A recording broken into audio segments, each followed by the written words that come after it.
Hi friends, எல்லாரும் எப்படி இருக்கீங்க? நாங்களும் இங்கே ரொம்ப நல்லா இருக்கோம். இன்னைக்கு என்ன விலாக்னு பார்த்தீங்கன்னா, ஆக்சுவலாக இந்த வீடியோ எடுக்கிறது ஆகஸ்ட் 29 எடுத்துட்டு இருக்கேங்க. நெக்ஸ்ட் டே எங்களுக்கு வெட்டிங் ஆனிவர்சரி.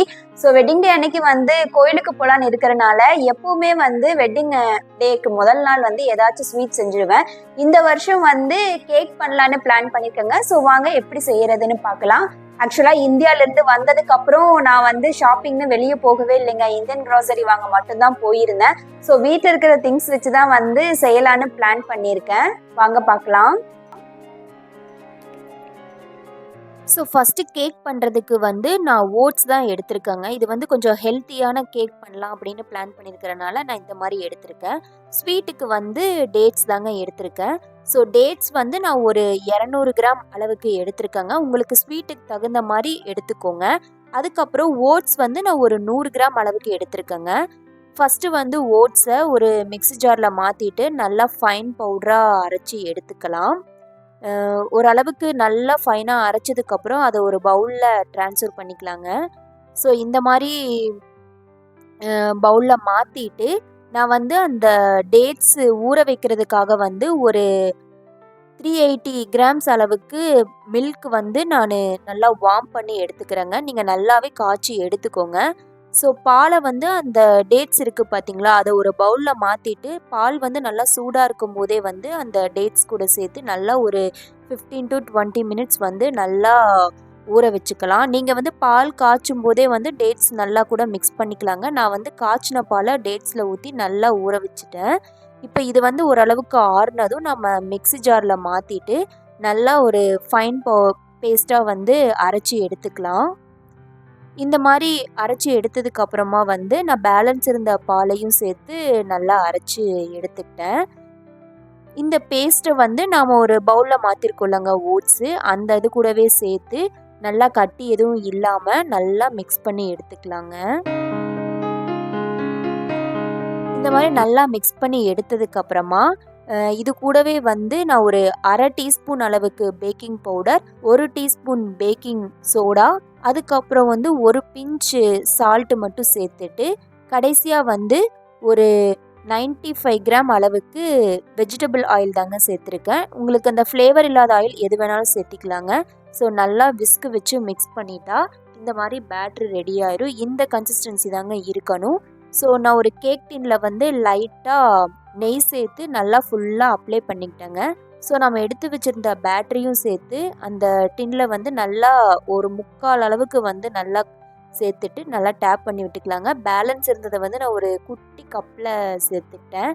அதுக்கப்புறம் மிக்ஸ்டு நட்ஸ் இருக்குது பார்த்தீங்களா, அதை இந்த டிசைனுக்காக நான் மேலே நல்லா குட்டி குட்டியாக கட் பண்ணிவிட்டு இந்த மாதிரி செட் பண்ணிக்கிட்டேன். அவனை 350 டிகிரி ஃபாரன்ஹீட் இல்லைன்னா 180 டிகிரி செல்சியஸ்க்கு நான் ஒரு 6 மினிட்ஸுக்கு ப்ரீஹீட் பண்ணி விட்டுட்டேங்க. இப்போ பேட்டரை உள்ளே அவனுக்குள்ளே வச்சுட்டேங்க. ரெண்டையுமே வச்சுட்டேன். அந்த குட்டி கப் இருக்கிறத இன்னொரு ட்ரேக்குள்ளே வச்சுட்டேன்.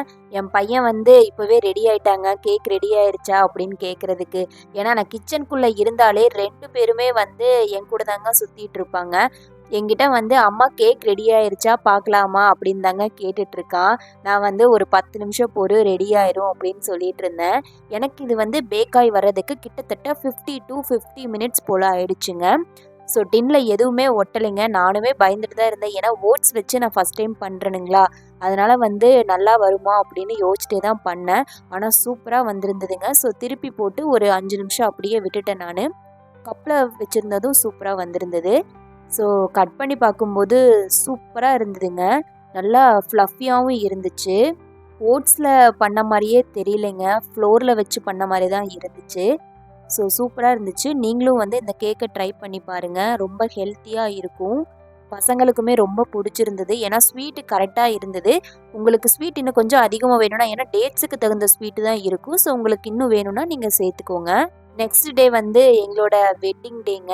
ஆகஸ்ட் 30 எங்களோட கல்யாண நாளுங்க. வெட்டிங் ஆனிவர்சரிக்கு நிறைய பேர் விஷ் பண்ணியிருந்தீங்க. ஸோ எல்லாருக்குமே ரொம்ப ரொம்ப நன்றி. இது எங்களோட 7th வெட்டிங் ஆனிவர்சரிங்க. மோஸ்ட்லி வந்து எங்களோட வெட்டிங் டே அன்னைக்கு வந்து எப்படியாவது நானும் அவரும் வந்து கோயிலுக்கு போயிட்டு வந்துடுவோம். நாங்கள் இங்கே யூஎஸில் இருந்தாலும் சரி, அங்கே இந்தியாவில் அந்த டைமில் இருந்தாலும் சரிங்க, நாங்கள் 2 பேரும் வந்து எப்படியாவது கோயிலுக்கு போயிட்டு வந்துடுவோம். மேக்ஸிமம் எங்களுக்கு கல்யாணமான கோயிலுக்கே போயிடுவோங்க. ஏன்னா எங்கள் வீட்டு பக்கத்தில் தான் இருக்குது. ஸோ தவறாமல் போயிடுவோம். மேக்ஸிமம் எங்கேயாவது கிளம்புறோனாலே வந்து நான் என்ன பண்ணுவேன்னா, பாப்பாவும் தம்பியும் வந்து ஃபஸ்ட்டு ரெடி பண்ணி விட்டுட்டு தாங்க நான் ரெடி ஆவேன். ஏன்னா வந்து நான் முதல் நாளே வந்து saree கட்டுறோன்னா நான் முதல் நாளே ப்ளீட் எல்லாம் எடுத்து வச்சுருவேன். ஏன்னா அந்த அன்னைக்கு வந்து பசங்களையும் ரெடி பண்ணிவிட்டு நானும் அவசரமாக ரெடியாக முடியாதுன்னு சொல்லிட்டு நான் முதல் நாள் நைட்டே வந்து எல்லாம் எடுத்து வச்சுருவேன். ஆக்சுவலாக வந்து அன்னைக்கு கோயிலுக்கு போகலாம், ஆக்சுவலாக சனிக்கிழமைங்களா அன்னைக்கு நாங்கள் கோயிலுக்கு போகலான்னு பிளான் பண்ணதே வந்து ஒரு 11:00 இல்லைன்னா 11:30 போகலான்னு தாங்க பிளான் பண்ணோம். ஆனால் அன்னைக்கு நாங்கள் கிளம்புறதுக்கே ரொம்ப லேட் ஆயிடுச்சு. வீக்கெண்டுனால லேட்டாக தான் எழுந்திரிச்சோங்களா, ஸோ கிளம்பவும் லேட் ஆயிடுச்சு. வீட்டிலேருந்து கிளம்பும் போதே ஒரு 12:10 போல் இருக்கும். நல்லா வெயில் ஆரம்பிச்சிருச்சுங்க. நாங்கள் போகும்போதே கொஞ்சம் டிராஃபிக்கும் கம்மியாக இருந்துச்சு வீக்கெண்டுனால. ஸோ அப்பப்போ வந்து கிளைமேட்டு மாறிட்டே தான் இருந்துச்சு. எங்கள் வீட்டிலேருந்து அந்த கோயிலுக்கு போகிறதுக்கு கிட்டத்தட்ட ஒரு 3/4 மணி நேரம் போல் ஆச்சுங்க போகிறதுக்கு. ஏன்னா வந்ததுலேருந்து நாங்கள் வெளியே இந்த மாதிரி ரொம்ப தூரம் ட்ராவல் பண்ணுறது நாங்கள் செய்யவே இல்லை. ஏன்னா கொஞ்சம் ஜெட்லாக்கும் இருந்துச்சு, ட்ராவல் டயர்டும் இருந்ததுனால. ஸோ நம்ம வெட்டிங் டே அன்னைக்கு எங்கேயுமே வெளியே போய்க்கலாம் அப்படின்னு சொல்லி தான் நாங்கள் வந்து பிளான் பண்ணியிருந்தோம். அதுவும் இல்லாமல் அப்போ வந்து லாங் வீக்கெண்டுங்க, சாட்டர்டே சண்டே மண்டே 3 நாளுமே லீவு. ஸோ எல்லாருமே வந்து வெளியே ட்ரிப்பு போயிருப்பாங்க. அதனாலேயே வந்து கொஞ்சம் டிராஃபிக்கும் கம்மியாக தாங்க இருந்துச்சு. நான் ஃபஸ்ட் டைம் வந்து இந்த கோயிலுக்கு போகிறேங்க, மீனாட்சி அம்மன் டெம்பிள்னு சொல்லிட்டு. இது வந்து ஹூஸ்டனில் இருக்குங்க. அன்னைக்கும் பார்த்து லாங் வீக்கெண்டுனால கொஞ்சம் கூட்டமாக தான் இருந்துச்சு. இப்போல்லாம் வந்து என் ஹஸ்பண்ட் ஃபஸ்ட்டே ஒரு 2 டைம் போயிருக்காருங்க. இப்போ வந்து அந்த வெயிலுக்காக வந்து ஏசி கிளாஸ் மாதிரி செட் பண்ணியிருந்தாங்க. ஸோ வெயிலில் நடக்க வேண்டியதே இல்லைங்க. உள்ளேயே வந்து பிரகாரத்துக்குள்ளே சுற்றிட்டு சாமி எல்லாமே திருப்தியாக கும்பிட்டுட்டு வெளியே வந்துட்டோம். எனக்கு வந்து உள்ளே வீடியோ எடுக்கலாமா என்னன்னு தெரிலங்க. ஸோ நான் உள்ளே எடுக்கலை சாமி கோயிலுக்குள்ளே. ஸோ வெளியே மட்டும்தான் நான் எடுத்திருந்தேன். ஆனால் கோயில் வந்து எப்படி இருந்ததுன்னா, நம்ம ஊர் கோயில் பிரகாரம் அந்த டிசைன் எல்லாம் எப்படி இருக்கும் அந்த மாதிரி தாங்க இருந்துச்சு. ரொம்பவே சூப்பராக இருந்தது. அப்புறம் பசி வேற ஆரம்பிச்சிருச்சுங்களா, மணி வந்து 2 ஆயிடுச்சு. என் பாப்பா என்ன பண்ணா, அர்ச்சனைக்காக கொடுத்த ஆப்பிளையே சாப்பிட்டுட்டு இருந்தா. ஏன்னா க்யூ ரொம்ப பெருசாக இருந்ததுங்க. சாட்டர்டே சண்டே மட்டும்தான் இந்த கேஃபிடேரியா இருக்கும். ஸோ நம்ம ஊர் மாதிரியே வந்து வடை, பூரி, அதுக்கப்புறம் வெரைட்டி ரைஸ் எல்லாமே இருந்துச்சு, தோசையும் இருந்துச்சு. ஸோ பசங்களுக்கு என்ன வேணுமோ வாங்கி கொடுத்துட்டு சாப்பிட்டு இருக்கும்போது தாங்க நல்லா மழை, சரியான மழைங்களா. ஸோ மழை நின்னக்கப்புறம் தான் வந்து நாங்கள் கோயிலிருந்தே கிளம்புனோம்.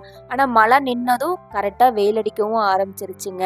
ஸோ நாங்கள் எல்லாமே வந்து திருப்தியாக சாமி கும்பிட்டு அன்னைக்கு வீட்டுக்கு கிளம்பிட்டோம். வேறு எங்கேயுமே போகலைங்க. நாங்கள் வந்து கோயிலுக்கு போகிற அன்னைக்கு வந்து போயிட்டு வந்ததுக்கப்புறமும் அன்னைக்கு நாங்கள் நான்வெஜ் சாப்பிட மாட்டோம். ஸோ அதனால் வந்து நெக்ஸ்ட் டே வந்து நம்ம ஏதாச்சும் வீட்டில் பண்ணிக்கலான்னு பிளான் பண்ணிக்கிட்டோம். ஸோ திருப்தியாக சாமி கும்பிட்டு நாங்கள் வீட்டுக்கு வந்தாச்சு. எப்போவுமே வந்து வெட்டிங் ஆனிவர்சரி அன்னைக்கு ஏதாச்சும் ஒன்று வாங்கி கொடுப்பாருங்க. ஸோ இந்த வருஷம் வந்து என்ன ஆச்சுன்னா, அமேசானில் வந்து ஒரு வாட்ச் தாங்க நான் கேட்டிருந்தேன், பார்த்து வச்சுருந்தேனுங்களா. ஸோ எனக்கு அந்த வாட்ச் வாங்கி கொடுங்க அப்படின்னு கேட்டேன். அது என்னாச்சுங்க, எங்கள் வெட்டிங் டே முடிச்சதுக்கப்புறம் தான் எங்களுக்கு ரிசீவே ஆச்சு. ஸோ எப்படி இருந்தால் என்ன, நமக்கு ஆனிவர்சரி அன்னைக்கு வாங்கி கொடுக்குற கிஃப்ட்டு தானே. அதனால் வந்து நான் அதை பிரித்து பார்த்துட்டு இருந்தேங்க. ஏன்னா என் கை வந்து கொஞ்சம் குட்டியாக இருக்குங்களா. ஸோ வாட்ச் கட்டி பார்த்தா தான் வந்து சைஸே தெரியும்னு சொல்லிட்டு நான் வந்தனே வந்து பிரித்து பார்த்துட்டு இருந்தேன் பார்சல் ரிசீவ் ஆனதும். ஸோ என் கைக்கு வந்து கரெக்டாக இருந்துச்சு. ஆல்ரெடி இந்த மாதிரி ஒன்று இருந்துச்சுங்க. ஸோ அது வந்து பிங்க் கலராக இருந்துச்சுங்களா. ஸோ இது வந்து நான் பிளாக்ல வாங்கியிருந்தேன். ஸோ எப்படி இருக்குன்னு சொல்லிட்டு எனக்கு கமெண்ட்ஸில் ஷேர் பண்ணுங்கள். ஸோ இந்த vlog இதோட முடிஞ்சுதுங்க. இந்த வீடியோ உங்களுக்கு பிடிச்சிருந்தா என்னோட சேனலை லைக் பண்ணுங்கள், ஷேர் பண்ணுங்கள், மறக்காமல் சப்ஸ்கிரைப் பண்ணிக்கோங்க. நெக்ஸ்ட் ஒரு இன்ட்ரெஸ்டிங்கான லாங் வீடியோவில் பார்க்கலாம். Thank you, bye bye.